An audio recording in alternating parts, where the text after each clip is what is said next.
Zee 24 तास एक पाऊल पुढे। वाढत्या विद्यार्थी गळतीमुळे मुंबई महापालिकेच्या 9 मराठी शाळांना कुलूप लागणार आहे। यंदाच्या शैक्षणिक वर्षात एकही विद्यार्थी नसलेल्या 9 शाळा बंद करण्याचा निर्णय प्रशासनाने घेतला। मुंबई महापालिकेने विद्यार्थ्यांना आकर्षित करण्यासाठी व्हर्च्युअल क्लास, सुगंधी दूध आणि 27 शैक्षणिक वस्तू मोफत देऊ केल्या।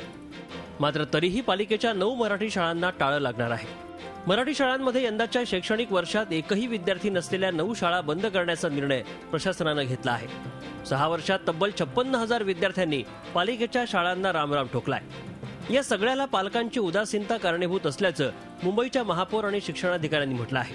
मुंबई महानगरपालिकेच्या शिक्षण विभागामार्फत चांगल्या पद्धतीने शिक्षण देण्याचं काम आपण करतोय, परंतु दुर्दैव असं आहे की पालकांची मानसिकता जी आहे ती मराठी माध्यमाच्या शाळांमध्ये घालण्याबाबतची सध्या नसल्यामुळे मराठी शाळेतील पटसंख्याही कमी होते आणि त्यामुळे दुर्दैवाने ही परिस्थिती येते। मुंबई मनपाच्या पडतात असं नाही तर खाजगी ज्या माध्यमिक शाळा, प्राथमिक शाळा ज्या मराठी मीडियमच्या आहेत किंवा इतर माध्यमाच्या आहेत त्यामधले पण थोडासा हा प्रॉब्लेम येतोच।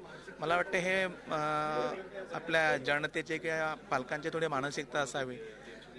तरी पण आम्ही हे रोखण्याकरता यावर्षी सेमी इंग्लिशच्या आम्ही शाळा सुरू करतोय।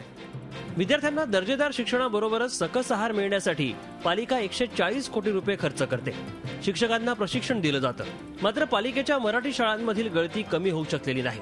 विशेष म्हणजे यात मराठीवर राजकारण करणारे सत्ताधारी शिवसेना आणि मनसेचे नगरसेवक मूग गिळून गप्प आहेत। हेमंत भिरजे, झी मीडिया, मुंबई।